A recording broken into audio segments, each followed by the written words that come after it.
안녕하세요. 커피앤톡입니다. 오늘도 와주셔서 감사드리고요. 바로 사연 읽어보겠습니다. 안녕하세요. 딸 하나를 키우고 있는 30대 후반의 여성입니다. 저는 어릴 적 부모님이 사고로 일찍 돌아가시는 바람에 고모 손에 자랐어요. 원래는 부모님이 돌아가셨을 당시에 친척분들은 저를 보육원에 보낼 생각을 하셨다고 해요. 하지만 고모가 가족이 아예 없는 것도 아니고 피부치를 어디 그런 곳에 보내냐면서 본인이 맡아 키우겠다고 했던 것이었죠. 고모가 나서주었던 덕분에 저는 보육원에 가지 않아도 되었지만 사실 자라면서 사랑이 많이 모자랐던 것 같아요. 고모는 시골에 있는 병원에서 간호사로 근무를 하고 있었고 저녁에는 아르바이트까지 밤낮 없이 일을 하느라 저를 제대로 챙길 수 있는 여건이 되지 않았죠. 게다가 지금은 좋은 분을 만나 결혼도 하고 아이도 있지만 저를 집으로 데리고 왔을 당시에는 애 한 번 키워본 적 없는 미혼의 여성이었어요. 제가 15살의 나이가 되었을 때 고모는 하나밖에 없는 조카를 보육원에 보낼 수 없어 급한 대로 데리고 오기는 했지만 후회를 많이 했다고 이야기했던 적이 있었죠. 금전적으로도 힘들었고 본인이 데려와 놓고 밖에서 일을 하느라 제대로 돌봐주지 못해서 미안한 마음도 있었다고 했어요. 처음에는 사춘기의 나이에 이런 이야기를 듣고 서운한 마음도 있었지만 성인이 되어 아이까지 낳고 사는 지금은 조금이나마 고모의 마음이 이해가 되더군요. 그리고 오히려 저를 버리지 않고 맡아줘서 너무 고마웠죠. 만약 그때 고모가 나서지 않았다면 보육원에 버려져 방황하며 지내거나 아무것도 모르고 해외에 입양에 갔을 수도 있었을 테니까요. 고모 덕분에 저는 무사히 성인이 될 수 있었고 취직도 한 후 남편을 만나 결혼도 할 수 있었어요. 남편과 저는 같은 동네에서 자라 친한 오빠 동생으로 지내다가 결혼을 하게 되었어요. 저희 둘은 궁합도 안 본다는 4살의 나이 차가 있었고 남편이 어릴 때부터 저를 많이 예뻐했어요. 저도 큰오빠 같은 느낌이라 어릴 때는 남편을 많이 쫓아다녔죠. 그리고 이미 결혼 전부터 저는 시어머니와도 친분이 있었어요. 저와 남편이 살았던 마을은 크기가 크지 않은 데다가 제가 고모 업둥이로 유명했거든요. 물론 따지고 보면 집 앞에 몰래 버려진 진짜 업둥이는 아니었지만 갑자기 고모 집에 맡겨지게 되면서 마을 사람들이 저를 그렇게 불렀어요. 그리고 집에 혼자 있는 시간이 많다는 것을 알고 계신 마을 분들은 자주 찾아와 저를 돌봐주시고 간식거리도 가져다 주셨죠. 시어머니도 마찬가지였어요. 시어머니는 10분 정도 걸리는 곳에 살고 계셨는데 고모와 교회를 같이 다니셨죠. 그래서 고모의 부탁으로 집에 자주 들러 저를 챙겨주셨어요. 그 덕분에 자연스럽게 남편도 알게 되었고 오며 가며 친분이 생겼던 것이었죠. 물론 남편은 성인이 되면서 서울로 가게 되었고 이후에는 그냥 가끔 안부 연락만 했었던 것 같아요. 그러나 저도 고등학교를 졸업한 후 서울에 올라가 회사에 취직을 하게 되면서 우연히 그곳에서 남편을 만나게 되었어요. 그것도 같은 팀원으로 말이에요.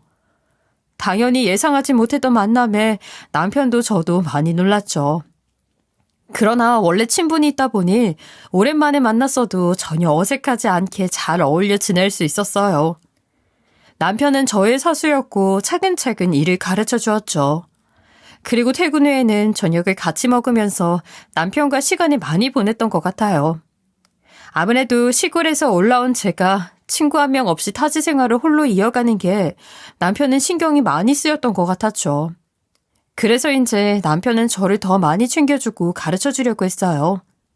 처음에는 단순히 오빠 동생 사이였지만 매일 같이 저녁도 같이 먹고 가까이 지내다 보니 저희 둘은 자연스럽게 서로에게 마음이 생기게 되었죠.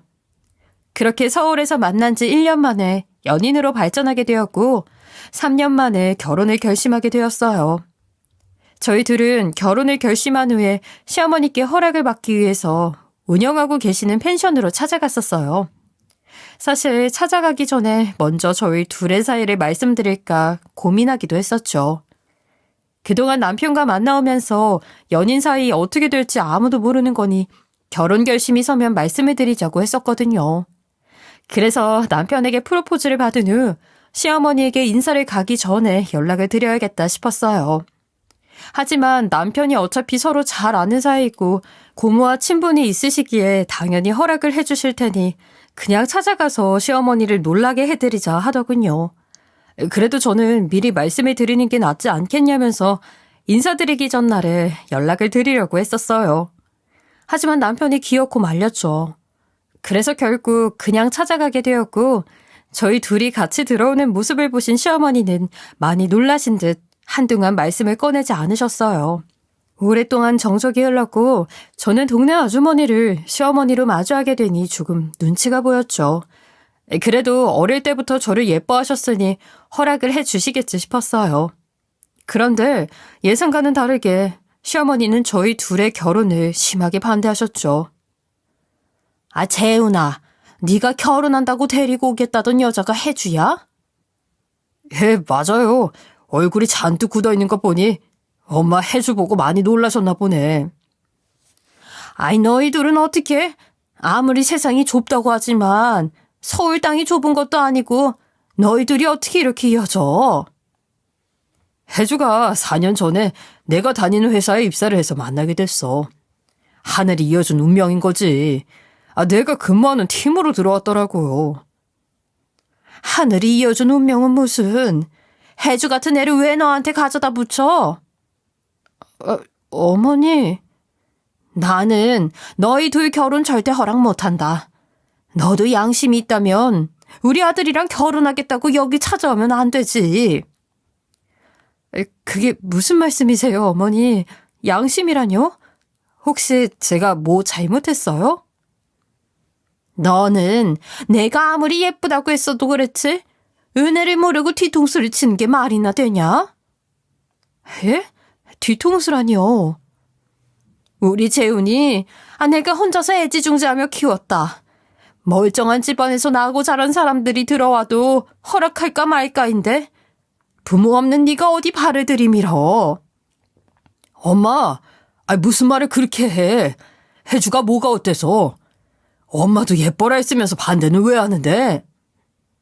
시끄러. 너는 보는 눈도 참 없다. 여자라고 이런 걸 데리고 온 게 말이 되냐?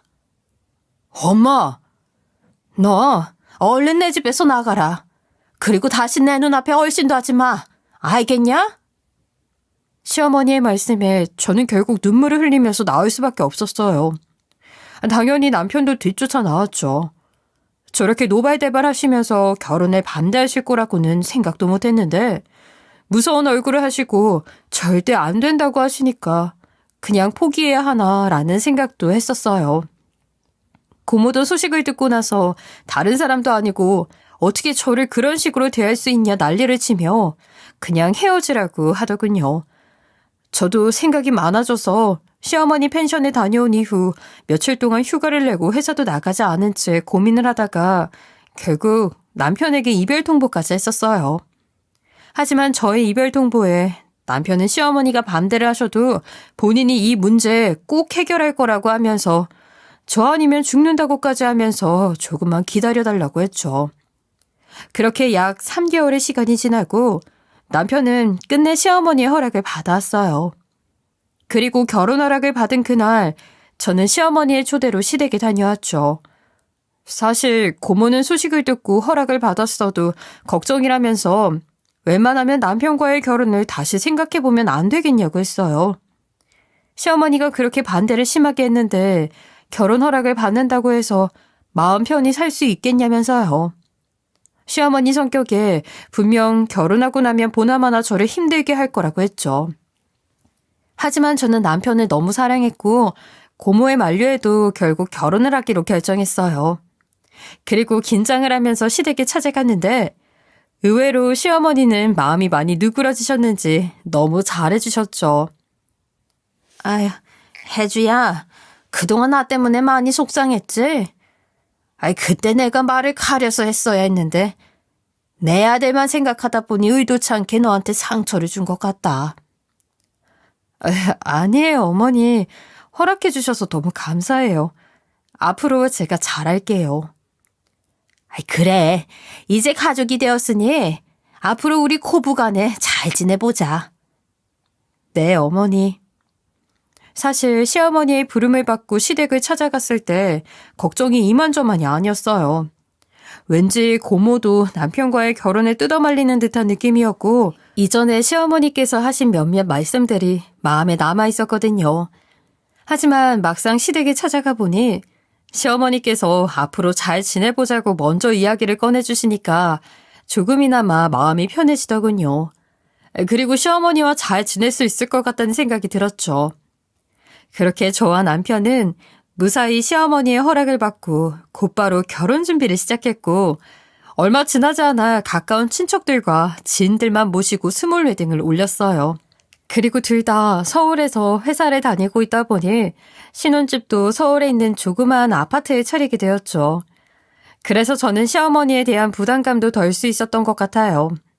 만약 시댁과 가까운 곳에 살림을 차리게 되었다면 시댁 스트레스를 많이 받았겠죠. 아무리 시어머니께서 마음이 누그러져 앞으로 잘 지내보자고 말씀하셨다고 해도 며느리에게 시어머니는 언제까지나 어려운 사람일 수밖에 없잖아요. 그래도 서울에서 시작한 덕분에 저는 마음 편히 남편과의 결혼 생활을 시작할 수 있었죠. 하지만 저보다 먼저 결혼을 한 친구들은 아무리 멀리 살더라도 시어머니가 연락도 없이 집에 찾아오기도 하니까 방심은 금물이라는 조언을 해주더군요. 특히 신혼 때 이런 일이 종종 발생하니까 책 잡히지 않도록 조심하라고 했어요. 하지만 저는 절대 그런 일은 없을 거라고 확신했죠. 왜냐하면 시어머니는 현재 혼자서 옆 동네 펜션을 지어놓고 장사를 하고 계시거든요. 나름 관광지 주변에 있는 펜션이다 보니 성수기 때는 손님들로 꽉 찰 정도로 인기가 좋았어요. 게다가 펜션의 위치가 너무 좋아서 그런가 비수기라고 해도 항상 예약이 2팀 이상 있고 주말에는 방이 남지 않아 있는 경우도 종종 있고요. 장사가 잘 되니 시어머니는 아르바이트생을 채용할 만도 한데 본인이 해야 할 직성이 풀린다며 하루도 빠짐없이 펜션에 나가서 일을 하세요. 덕분에 손님들의 만족도는 꽤 높은 편이에요. 시어머니도 손님들의 반응이 좋으니 기분이 좋아져서 더더욱 열심히 하시더라고요. 그래서 당연히 저는 펜션 관리하기도 바쁜 시어머니가 연락도 없이 저희 집에 찾아오는 일은 없을 것이라고 생각을 했죠. 그러나 저의 생각과는 다르게 시어머니가 연락도 없이 찾아오는 일이 종종 생기더라고요. 한 번은 저희 부부가 살림을 차린 지 2년 정도 되었을 때 남편과 같이 퇴근을 해서 집에 들어갔는데 시어머니가 저희 안방에서 주무시고 계신 모습을 보게 되었죠. 처음에는 집에 불이 다 꺼져 있는데 저희 침대에 사람 형체만 보이니 도둑이 들었나 싶었어요. 남편도 저도 놀라 소리를 지르면서 급하게 불을 켰더니 시어머니도 깜짝 놀라서 무슨 일이냐며 벌떡 일어나더군요. 도둑이 아니었으면 천만다행이었지만 사실 시어머니를 마주하고 굉장히 당황스러웠어요. 비밀번호를 알려드린 적이 없는데 어떻게 집에 들어오신 건지도 의문이었고 다른 곳도 아닌 부부 침실에 그것도 침대에 대자로 뻗어 주무시는 게 황당하고 어이가 없었죠. 하지만 시어머니는 황당해서 말을 잃은 저희 부부를 보고도 차연덕스럽게 깜짝 놀랐다며 소리는 왜 지르냐고 하시면서 거실로 나가셨어요. 처음에는 남편이 시어머니에게 비밀번호를 말씀드린 건가 싶었죠. 그래서 옷을 갈아입고 나가겠다며 급하게 방문을 닫고 남편에게 따져 물었어요. 그런데 남편은 시어머니께 비밀번호를 알려드린 적이 없다면서 본인은 결백하다고 펄쩍 뛰었죠. 남편의 반응을 보니 정말로 억울함이 가득해 보였어요. 평소에 거짓말을 술술하는 사람이라면 당연히 잡아떼지 말라고 난리를 쳤을 거예요. 하지만 남편은 이런 일로 거짓말을 할 사람이 아니었기에 저는 믿을 수밖에 없었죠. 그런데 아무리 생각해도 시어머니가 비밀번호를 알고 집에 들어와 있다는 게 이해가 되지 않았어요. 정말 귀신이 고칼 노릇이었죠. 남편도 이상하다 생각했던 것인지 본인이 식사를 하면서 살짝 물어보겠다고 하더라고요. 의문이 가득했지만 일단 저는 급하게 옷을 갈아입고 나가서 저녁 식사를 차리기 시작했어요. 그래도 다행히 전날에 장을 봐놔서 이것저것 만들 수 있었죠. 그렇게 시어머니와 식사를 하고 있던 도중 남편은 은근슬쩍 이야기를 시작했어요. 엄마, 오늘 연락도 없이 웬일이야? 집에 무슨 일 있어? 일은 무슨, 그냥 너희들 잘 지내나 싶어서 찾아와 봤다. 그래? 그런데 엄마 비밀번호 모르고 있었을 텐데 여기 어떻게 들어왔어? 일단 찾아오기는 했는데 너희들 한참 일할 시간이라 전화하면 안 될 것 같아서 사람 불러 들어왔다. 네? 어머니, 사람을 불러 들어왔다니요? 그게 무슨 말씀이세요? 문 닫는 사람한테 연락해서 내 집이라고 하고 들어왔다고. 저는 아무렇지 않게 문을 따고 들어왔다는 이야기를 하는 시어머니를 보며 할 말을 잃었어요. 남편은 시어머니의 말을 듣고 황당했는지 급하게 저의 눈치를 살피기 시작했죠. 하지만 시어머니는 싸늘해진 집안 분위기를 전혀 신경 쓰지 않은 채 식사를 계속 이어가셨어요. 사실 저는 심한 결혼 반대도 겪었기에 가능하면 시어머니와 부딪히는 일 없이 잘 지내고 싶었죠. 그렇지만 예고도 없이 이렇게 불쑥 찾아오거나 허락도 없이 사람을 불러 문을 따고 집에 들어오는 일이 계속 생겨나게 되면 저도 참을 수가 없을 것 같았어요. 그래서 저는 시어머니에게 최대한 좋게 주의를 드리려고 했죠. 어머니, 다음부터는 사람 부르지 마시고 차라리 저희한테 오시기 전에 연락을 해주세요. 너희들 생각해서 그랬다니까. 저도 잘 알고 있는데요. 그래도 사람 불러 문을 따고 들어오시면 저희도 당황스럽고 나중에 문제가 될 수 있어요. 무슨 문제? 내가 내 아들 집에 들어오겠다는데 문제가 될 게 뭐가 있어? 어머니, 이 아파트가 보안을 중요하게 생각해서 담당 경비원들이 집집마다 누가 살고 있는지 다 파악하고 있어요. 또 사람 불러내 내 집이다 하고 들어오셨다가 문제가 생기면 어쩌려고 그러세요. 그러냐? 그러면 앞으로는 내 아들 집이다 하고 들어오마. 아니면 니들이 비밀번호 문자를 보내놔라. 그럼 내가 다음부터는 그 비밀번호 누르고 들어오면 되잖니. 어머니, 정말 죄송한데 집 비밀번호는 알려드리지 못할 것 같아요. 뭐? 내가 집에서 뭐 훔쳐가기라도 할까봐 이러는 거냐? 그게 아니라요. 저희가 아침에 바쁘다 보니 집 청소를 제대로 못하고 나갈 때가 많아서요. 괜히 그런 모습 보이고 싶지 않아요. 괜찮다. 내가 뭐 매일같이 들락날락 하는 것도 아니고 가끔씩 오는 건데 뭐 그게 대수라고 그래. 그러니까 비밀번호 보내놔라. 알았지? 저는 대충 둘러대면 넘어갈 수 있을 것 같았어요.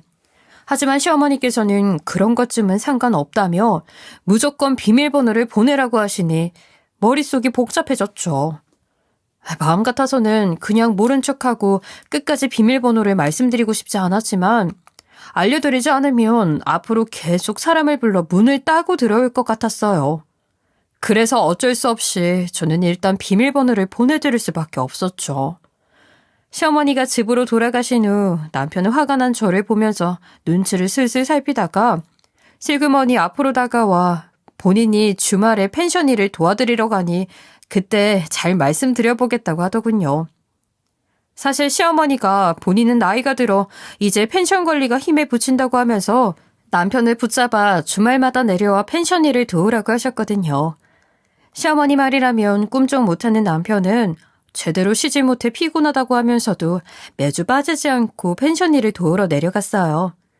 물론 저도 약속이 없을 때 한 달에 2번 정도는 남편과 같이 가서 돕기도 했었어요. 시어머니와 일이 있었던 그 주 주말에도 같이 내려가야 하나 고민을 했었지만 남편이 시어머니와 둘이 이야기를 하는 게 나을 것 같다면서 혼자 내려가더군요. 저도 남편이 괜찮다고 하면서 혼자 갔다 오겠다고 하니 굳이 따라가지는 않았어요. 그런데 남편이 시어머니 펜션에 다녀온 그날 평소와는 다르게 분위기가 달랐어요. 남편 표정이 잔뜩 굳어 있었고 무언가 화가 난 사람인 것 같았죠. 그래서 저는 시어머니와 이야기가 잘 안 되어서 혹시 싸우고 온 건가 하는 생각에 남편을 달래주려고 했었어요. 그러나 이상하게 남편은 달래주려는 손을 일부러 쳐내고 저를 경멸하듯이 쳐다보더군요. 처음에는 그냥 기분이 나쁜 일이 있나 보다 생각을 했었어요. 그런데 며칠이 지나도 남편이 저를 대하는 태도는 변하지 않았죠. 아무리 생각해도 도저히 남편의 행동이 이해가 되지 않아서 저는 그냥 대놓고 물어보기로 했어요. 당신 요즘 나를 대하는 태도가 왜 그래? 내가 뭐 잘못했어? 어머니 펜션에 다녀온 이후로 왜 그렇게 화가 나 있는 건데? 그걸 몰라서 물어? 모르니까 묻지. 대체 왜 그러는 거야? 당신 평소에 처신을 어떻게 하고 다니는 거야? 뭐라고? 처신? 내가 뭘 어쨌다고 그러는 건데? 당신 거래처 이대리랑 그렇고 그런 사이라면서? 아, 이건 또 무슨 헛소리야. 당신 주말에 어머니 펜션 다녀왔었던 거 아니야? 묻는 말에 대답이나 해. 당신 이대리랑 그렇고 그런 사이냐고? 아, 어디서 무슨 소리를 듣고 왔는지 모르겠는데 절대 아니야. 이대리랑 일이 있으면 당신이랑 둘이 만났고 우리 출퇴근도 항상 같이 하는데 어떻게 그렇고 그런 사이일 수가 있어. 우리 사촌 누나가 직접 목격하고 엄마한테 얘기했다던데? 정말 아니야? 남편의 말이 정말 어이가 없고 황당했어요. 사실 시댁 주변에는 남편 이모 되시는 분이 살고 계세요. 이모 따님 분이 남편이 이야기하는 사촌 누나인데 저희 회사 거래처에서 팀장으로 근무를 하고 계시거든요. 그런데 아직 결혼을 하지 않은 상황이라 주말마다 친정에 가서 지내는 것 같았어요. 아마도 그 틈에 유언비어를 시어머니에게 퍼뜨린 것 같았죠. 무슨 이유로 그런 말도 안 되는 이야기를 했는지는 모르겠지만 저는 이 일만큼은 그냥 넘어가고 싶지 않았어요. 그래서 사실 확인을 위해 바로 남편 사촌 누나에게 전화를 걸었죠. 안녕하세요, 형님. 저 혜주인데요. 그래. 나한테는 웬일로 전화를 다 했어? 항상 재훈이 통해서만 소식 들려주더니. 다름이 아니라 혹시 저희 어머니한테 형님 회사 이대리랑 제가 그렇고 그런 사이라고 말씀하신 적이 있으신가요? 그게 무슨 소리야. 우리 회사 이대리랑 그렇고 그런 사이라니? 저희 남편이 노발대발하면서 형님이 어머니한테 말씀하셨다고 하더라고요. 내가? 아니, 나 그런 말 한 적 없는데. 설령 그런 일이 있었다고 해도 이모한테 쉽게 얘기 못하지. 지난번에 엄마한테 이대리가 사고를 많이 쳐서 골치 아프다는 얘기는 한 적 있어도 혜주 너랑 그렇고 그런 사이라니. 예, 확인해 주셔서 감사합니다, 형님. 옆에서 통화 내용을 같이 듣던 남편도 이상하다 생각이 들었는지 곧바로 시어머니에게 전화해서 없는 얘기를 본인한테 하면 어떻게 하냐고 난리를 치더군요. 하지만 시어머니는 분명히 그런 이야기를 들었다면서 본인은 들은 대로 이야기한 죄밖에 없다며 억울하다고 난리를 치고는 먼저 전화를 끊어버렸죠. 이날 이후로 시댁과 저희 부부 그리고 남편 사촌 누나네 집안은 아주 풍비박산이 났어요. 서로 물어뜯고 싸우기 시작했죠. 시어머니와 남편의 이모 그리고 남편의 사촌 누나는 서로에게 잘못이 있다면서 싸우다가 결국 절연을 해버렸고 저희 남편은 시어머니가 정말로 그런 이야기를 들었다면서 난리를 치니까 사촌 누나와의 전화통화 내용을 들었음에도 끝까지 저를 믿지 못했죠. 그래서인지 이날 이후로 사사건건 제 일에 간섭을 하기 시작했어요. 예를 들어 제 전화기에서 남자 목소리만 들려도 노발대발하거나 밖에 약속이 있어서 나가면 바람 피우러 가는 게 아니냐고 난리를 쳤죠. 처음에는 정말 아니라고 설득을 했었는데 어느 순간부터 저도 지쳐서 남편이 뭐라고 하면 하는 대로 포기하고 살았어요. 주변 사람들은 남편이 의심하는 모습을 몇 번 보더니 저에게 이렇게 평생을 살 거냐고 차라리 이혼을 하라고 권했죠. 하지만 그럴 수는 없었어요. 그때 당시 제 뱃속에 아이가 있었거든요. 물론 저도 아이가 생기지 않았다면 진작에 헤어지고 끝냈을 거예요. 그러나 엄마로서 아직 태어나지도 않은 아이에게 아버지의 존재를 빼앗을 수가 없었어요. 그래서 저는 남편이 저를 믿고 예전으로 돌아갔으면 하는 마음으로 살았던 것 같아요. 그래도 다행인 것은 남편이 매주 주말마다 시어머니 펜션 일을 돕는다면서 내려가니까 그나마 제가 숨을 쉬고 살 수 있었다는 것이었죠. 처음에는 아무리 효자라고 해도 그렇지 어떻게 한 주도 빼먹지 않고 펜션 일을 돕는다고 내려가냐면서 정말 싫어했었어요. 그러나 평일 내내 남편에게 이런저런 의심을 받으면서 살다 보니 오히려 매주 주말마다 펜션 일을 도우라며 남편을 불러들인 시어머니에게 감사하게 되더군요. 그렇게 저는 남편이 없는 주말마다 짧은 행복을 느끼면서 몇 년을 살았던 것 같아요. 그런데 어느 날 여느 때와 같이 시어머니 펜션 일을 돕겠다고 내려갔던 남편이 갑자기 사라지는 일이 생겼죠. 저는 평소처럼 주말이 끝나는 일요일 저녁에 남편이 집에 들어올 것으로 생각하고 있었어요. 그런데 이상하게 그날따라 연락도 없이 외박을 하고 집에 들어오지 않았죠. 처음에는 집에 오는 길에 친구들이랑 어디서 술 한잔하고 못 들어왔나 보다 단순하게 생각을 했어요. 그러나 월요일에 회사 동료로부터 집에 무슨 일이 있는 거냐고 연락이 오더군요. 당시 제가 아이를 낳고 육아휴직 중에 있어서 회사에 나가지 않는 상태였거든요. 갑작스러운 동료의 전화를 받고 저는 이게 무슨 일인가 싶었죠. 저희 남편이 연락도 없이 결근을 할 사람이 아니라는 것을 누구보다 잘 아는데 이런 전화가 오니까 그때부터 불안해지기 시작했어요. 그때 저는 별의별 생각을 다 했던 것 같아요. 일단 저는 동료의 전화를 받고 나서 남편에게 급하게 연락을 해보게 되었죠. 평소 같으면 거의 바로 전화 연결이 되는 사람인데 이상하게 통화 연결음이 끝까지 갔는데도 연결이 되지 않았어요.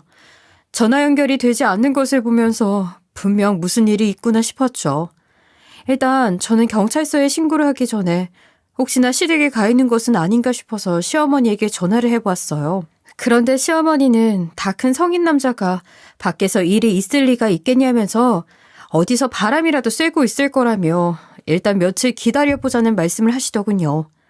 아들이 무단결근에 연락이 되지 않는다는데 아무 일도 아니라는 듯 말씀하시는 게 조금 당황스러웠어요. 하지만 일단 시어머니 말씀도 일리가 있으니 저도 며칠 기다려보기로 했죠. 그러나 남편은 2, 3일이 지나도록 연락이 오지 않고 집에 들어오지 않았죠. 그래서 저는 결국 걱정되는 마음에 경찰서에 신고를 할 수밖에 없었어요. 경찰서에서는 남편이 며칠 동안 들어오지 않고 무단결근에 전화 연결이 안 된다고 하니까 성인 실종은 범죄에 연루되지 않은 이상 단순 가출로 보고 있다며 기다려보라고 하더라고요. 하지만 2주일이 넘게 기다려보아도 남편은 어디서도 찾을 수가 없었죠. 시어머니도 2주일이 지나도록 남편을 찾을 수가 없으니 거의 포기 상태였어요. 시어머니는 제가 경찰에 신고를 했을 때부터 거의 매일 저희 집을 들락날락 하셨어요. 아무리 제 앞에서는 아무렇지 않은 척을 했어도 아들이 없어졌는데 걱정이 되셨던 거겠죠. 경찰서에서는 별다른 조치를 취해줄 수가 없다고 하니 시어머니도 저와 같은 생각을 하셨는지 제 손을 잡고 한참 동안 눈물을 흘리더군요. 그런 시어머니의 모습을 보면서 저도 같이 눈물을 흘릴 수밖에 없었죠. 그렇게 2년이란 시간이 흘렀어요. 재훈이가 지금 죽었는지 살았는지는 모르겠지만 2년이 넘도록 안 나타나는 건 죽었다는 뜻이 아니겠니? 그러니까 슬프지만 혜주 너도 그렇게 생각하고 살아라. 네? 어머니, 지금은 슬프겠지만 우리 손녀 정연이 잘 키워줘라. 찾을 희망이 없는 것 같으니 어쩌겠니? 재훈이는 내 가슴 속에 묻고 어디서든 잘 살고 있기를 바랄 수밖에 해. 어머니, 정말 괜찮으시겠어요? 괜찮으니 걱정 말고 너도 마음 잘 추스리고 정연이 잘 키우고 살아라. 그리고 가끔 시간 나면 소식도 알려주고 우리 손녀 데리고 펜션에도 놀러와. 네, 어머니. 또 연락드릴게요. 시어머니는 그렇게 시댁으로 돌아갔어요. 더 이상 남편을 찾을 희망이 없다고 하는데 예상외로 시어머니는 의외로 담담하게 받아들이셨죠. 저도 갑작스럽게 남편을 잃게 되어 너무 정신이 없고 힘들었어요. 하지만 남편과의 사이가 점차 멀어진 상황이었고 수많은 의심을 받고 살아서 그런가 미친 듯이 슬프거나 하지는 않았죠. 남편이 그렇게 되고 저는 아이만 보고 살았던 것 같아요. 처음에는 든자리는 몰라도 난자리는 안다고 항상 있어야 할 사람이 보이지 않으니까 어색하고 힘들기는 했죠. 하지만 시간이 해결해준다는 말처럼 시간이 지나니까 어색하고 힘든 건 금방 지나가게 되더군요. 그렇게 남편 없이 5년이란 긴 시간이 지나게 되었어요. 저는 육아휴직을 끝내고 곧바로 복귀를 해서 일을 하게 되었고 어리기만 했던 저희 딸은 이제 제 옆에서 애교도 피우고 제잘제잘 될 정도로 많이 컸죠. 또 시어머니에게도 자주 하지는 않지만 가끔씩 생각날 때 연락도 드렸어요. 처음에는 시어머니와의 사이가 그리 좋은 것은 아니었기에 연락을 드려야 하나 말아야 하나 고민을 했었죠. 하지만 남편도 떠나고 없는데 손녀가 무척 보고 싶을 것 같아서 가끔씩 생각이 날 때 전화 한 번씩 하거나 딸 사진을 보내드리게 되었어요. 사실 연락을 드릴 때마다 시어머니는 가장 좋은 방을 줄 테니 저에게 딸 데리고 펜션에 한번 놀러 오지 않겠냐고 물어보셨죠. 5년 동안 손녀를 보지 못했으니 얼마나 그리울까 하는 생각은 있었어요. 하지만 남편을 보내고 혼자서 시어머니를 찾아갈 용기가 나지 않더군요. 그런데 어느 날 여름 휴가 시즌에 친구들이 아이들을 데리고 바닷가 주변으로 놀러 가자는 이야기를 꺼냈어요. 그것도 저희 시어머니가 펜션을 운영하시는 지역이었죠. 마침 제가 펜션 예약을 담당하기로 했고 고민 끝에 저는 시어머니가 운영하시는 펜션에 예약을 하게 되었어요. 다만 저의 이름으로 예약을 하게 되면 시어머니가 알아보시고 이것저것 준비를 하실까봐 친구 이름으로 대신 예약을 했죠. 어느덧 여행을 가기로 한 날이 다가왔고 저와 친구들은 각자 아이들을 챙겨서 펜션으로 가게 되었어요. 당연히 시어머니도 갑자기 찾아간 저와 딸을 보고 많이 놀라신 듯 보였지만 와줘서 고맙다며 좋아하셨죠. 시어머니가 5년 만에 본 딸을 보고 너무 좋아하시니 저도 찾아오길 잘했다고 생각했어요. 그렇게 오랜만에 시어머니 펜션에서 친구들과 함께 시간을 보내고 있다가 저는 잠시 딸을 재우기 위해 2층 방으로 향했죠. 그런데 딸을 겨우 재웠더니 자꾸 위층에서 이상한 소리가 들리더군요. 독채 펜션이라 위에서 층간소음이 날 리가 없는데 말이죠. 하도 쿵쿵거리는 소리가 들리길래 시어머니가 청소용품을 넣어놓는 창고라고 하여 올라가지 말라고 신신당부를 한 옥상으로 이어지는 3층으로 향하게 되었어요. 올라가 보니 정말 청소용품을 넣어놓는 곳이 맞는 것인지 열지 말라는 경고글이 크게 작성되어 있었고 자물쇠로 잠겨있더군요. 사실 남편이 살아있을 때 저도 시어머니 펜션 일을 도우러 몇 번 와본 적이 있었어요. 하지만 주로 옆 건물에 있는 데스크에서 손님들이 맞이하는 일을 해서 그런지 방 안까지 들어올 일이 많지 않았거든요. 그래서 옥상으로 이어지는 다락방 3층을 통으로 청소용품을 넣어놓으셨을 줄은 전혀 생각을 못했죠. 손님들이 보통 옥상에 편하게 올라가는 것을 좋아할 텐데 왜 굳이 이렇게 해놓으셨나 하는 생각에 의아하기는 했어요. 하지만 어차피 시어머니 펜션이고 운영하는 사람 마음이니 그러려니 하고 다시 되돌아 내려가려고 했죠. 그런데 그 순간 자물쇠 걸린 3층 다락에서 사람 목소리가 들렸어요.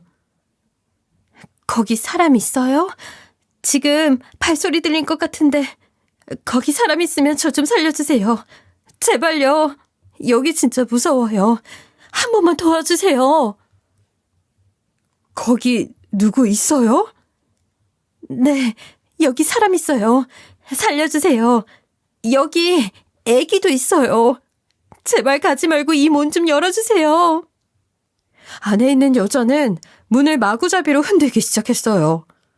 저는 예상치 못한 곳에서 살려달라는 사람 목소리가 들리니까 순간 당황해서 잠시 벙쪄 있었죠. 그 여자는 아무런 행동도 하지 않는 제가 불안했던 것인지 제발 살려달라면서 울부짖기 시작했어요. 저는 애절한 여자의 목소리에 정신을 차릴 수 있었죠. 잠깐만 기다려요. 제가 자물쇠 열 수 있는 방법을 한번 찾아볼게요. 너무 고마워요. 도와주신 건 안 잊을게요. 정말 감사합니다. 저는 고맙다고 이야기하는 여자의 목소리가 왠지 모르게 익숙하다는 느낌을 받았어요. 하지만 상대방이 누군지 물어보고 대화할 상황은 아니었기에 일단 저는 자물쇠를 열기 위해서 갖은 방법을 쓰기 시작했죠. 머리핀으로 찔러서 넣어도 보고 혹시 주변에 숨겨진 열쇠가 없는지 찾아보기도 했어요. 하지만 아무리 해도 자물쇠는 열리지 않았고 저는 결국 부숴서 문을 열기로 했죠. 그래서 곧장 1층으로 가서 자물쇠를 부실 수 있을 만한 것들을 찾아보았어요. 친구들은 여기저기서 막 뒤적거리는 저에게 술에 취한 거냐고 갑자기 뭐 하는 거냐고 묻더군요. 그러나 저는 대답 없이 1층에 있던 소화기를 가지고 3층으로 올라갔죠. 당연히 놀란 친구들은 제 뒤를 쫓아왔어요. 그리고 안에 갇힌 여자의 목소리를 듣고 한마음 한뜻이 되어서 자물쇠를 부수기 시작했죠. 얼마 지나지 않아 자물쇠는 부서졌고 굳게 닫혀있던 3층 다락방의 문이 열렸어요. 곧이어 저는 살려달라 울부짖던 여자를 마주하게 되었고 얼굴을 보자마자 놀라서 쓰러질 뻔했죠.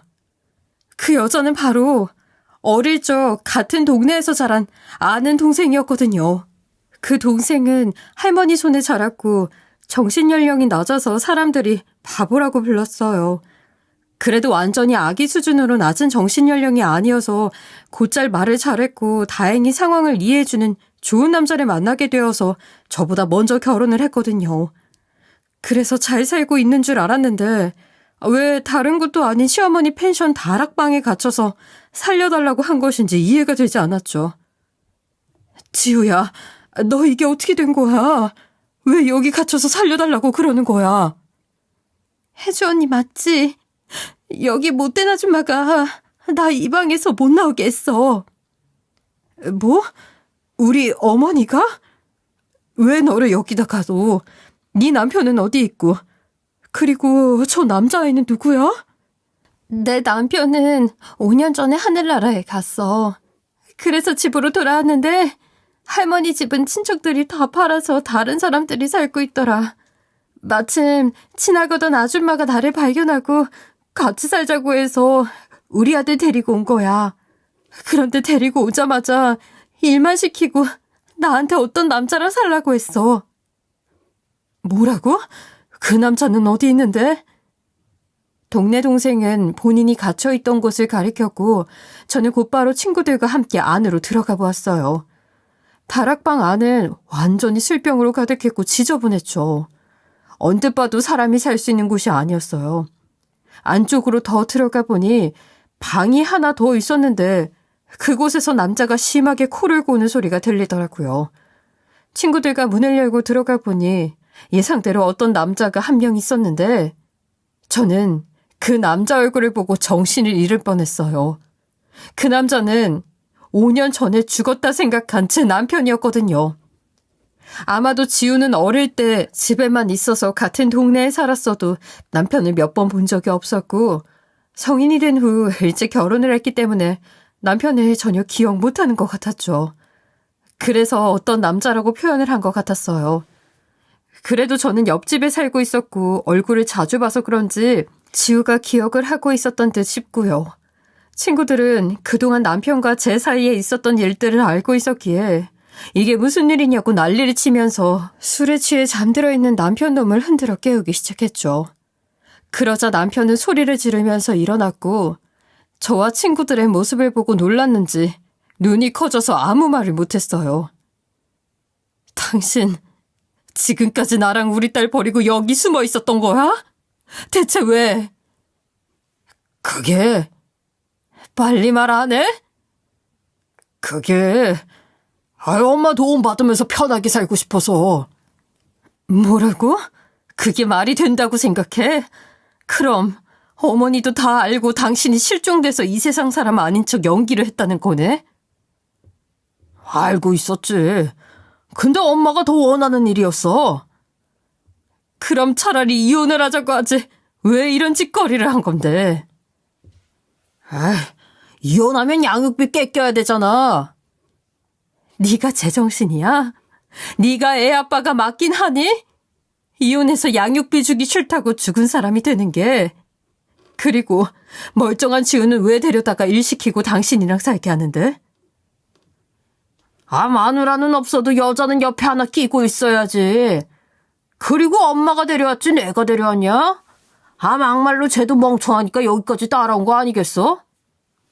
남편의 말에 저는 기가 막혀서 말을 이어나가지 못했어요. 옆에 있던 친구들도 미친 사람이라고 욕을 하면서 난리를 쳤죠. 그런데 저희 방이 시끄러우니까 옆 독채 펜션 사람들이 민원을 넣었나 봐요. 시어머니가 뭘 얼마나 신나게 노는데 옆에서 조용히 시켜달라고 민원을 넣냐면서 제 발로 찾아왔더군요. 그리고 알아서 3층으로 올라왔는데 굳게 닫혀있던 문이 열려있고 지우와 아이가 밖으로 나와 있으니까 많이 당황했나 봐요. 시어머니는 헐레벌떡 도망을 가려고 했죠. 하지만 가까이 있는 친구들이 도망을 못 가게 붙잡았고 전 전후 사정을 들을 수 있었어요. 어머니, 어떻게 이러실 수 있으세요? 저 인간 멀쩡히 살아있고 어머님 펜션에 있는데 왜 죽은 사람으로 만들었냐고요. 게다가 죄 없는 지우는 여기다가 왜 데려다 놓으셨는데요?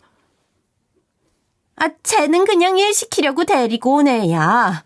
내가 걷어들인 애라고. 그러니까 당연히 네 남편 수발 들고 펜션 일 도와야지. 그리고 네 남편 일은 내가 그러자고 했어. 대체 왜요? 네가 오죽 싫었으면 내가 그랬겠냐. 너랑 헤어지게 만들려고 그랬다. 겨우 마음 돌려서 결혼시켰더니 살가운 구석 하나 없고 네 남편 힘들게 하는 게 애미로서 보기 싫었다. 그래서 죽은 사람 만들고 꽁 대신 닭이라고 저 대신 지우 데려다 놓으셨다고요? 뭐 어떠냐? 제가 멍청하기는 해도 일 하나는 내내 거리면서 기가 막히게 한다. 내가 한마디 하면 청소부터 펜션 일까지 다 한다고. 시어머니의 당당함에 저는 말을 할 가치를 못 느꼈어요. 그래서 곧바로 휴대폰을 들고 경찰에 신고를 했죠. 시어머니와 남편놈은 뭐 하는 거냐며 당장 그만두지 못하냐 난리를 쳤고 손을 올리기까지 했어요. 하지만 이미 저는 눈에 뵈는 게 없었고 옆에 친구들도 같이 있었던 상황이라서 큰일은 일어나지 않겠지 하는 생각이 있었죠. 얼마 지나지 않아 경찰관님들이 저희가 있는 펜션으로 찾아왔고 저의 이야기를 듣더니 본격적으로 조사를 하기 시작했어요. 조사 과정에서 시어머니는 사람을 가뒀다는 게 인정이 되었고 남편 또한 같이 살면서 시어머니를 도와 지우와 아이를 못살게 굴었다는 것이 밝혀져 같이 처벌을 받게 되었죠. 그리고 저는 시어머니 같은 사람이 펜션을 운영하면 안 된다는 생각에 친구들과 함께 인터넷에 글을 올렸어요. 당연히 시어머니는 망하면 네가 다 책임질 거냐고 노발대발 난리가 났지만 저는 끝까지 했고 결국에는 소문이 여기저기 나서 펜션은 망할 수밖에 없었죠. 또 저는 남편 놈에게 이혼 소송을 제기했고 양육권 그리고 위자료까지 모두 청구했어요. 당연히 남편은 그동안 저지른 일들이 있으니 판결이 저에게 유리하게 돌아갔고 결국 큰 액수의 위자료뿐만 아니라 재산 분할에 양육권 모두 빼앗기게 되었죠. 게다가 양육비도 매달 보내야 한다는 판결이 났어요. 이후 시어머니와 남편은 한 번만 봐주면 안 되겠냐고 재판을 하고 나서 삶이 아주 지옥이라면서 저에게 연락해 빌고 또 빌었었지만 저는 끝까지 받아낼 거고 안 주면 법적으로 해결할 테니 그렇게 알고 있으라고 이야기하고는 전화를 끊어버렸죠. 그랬더니 남편은 여기저기 돈을 빌려서 보내왔더군요. 그리고 고모에게 들어보니 시어머니와 남편은 손가락질을 받기 싫어서 도망치듯이 급하게 이사도 갔다고 해요. 사람은 모두 뿌린 대로 거둔다고 하더니 그 말이 딱 맞는 것 같네요. 지금 생각해도 정말 기가 막히고 황당한 일이었지만 저는 딸을 위해서라도 이번 사연을 끝으로 더 이상 이 일은 생각하지 않으려고 해요. 과거에 묻혀 있으면 미래의 밝은 빛을 못 본다고 하잖아요. 저는 딸과의 밝은 미래가 무엇보다 중요하니까 과거의 힘든 일들은 모두 털어버리고 앞으로 나아가는 데만 집중할 생각입니다. 지금까지 제 사연 들어주신 애청자님들도 저와 딸의 행복한 미래를 응원해주시고 격려해주시면 감사하겠습니다. 지금까지 커피앤톡이었습니다. 오늘도 끝까지 함께 해주셔서 감사하고요. 다음 영상으로 또 찾아뵙겠습니다.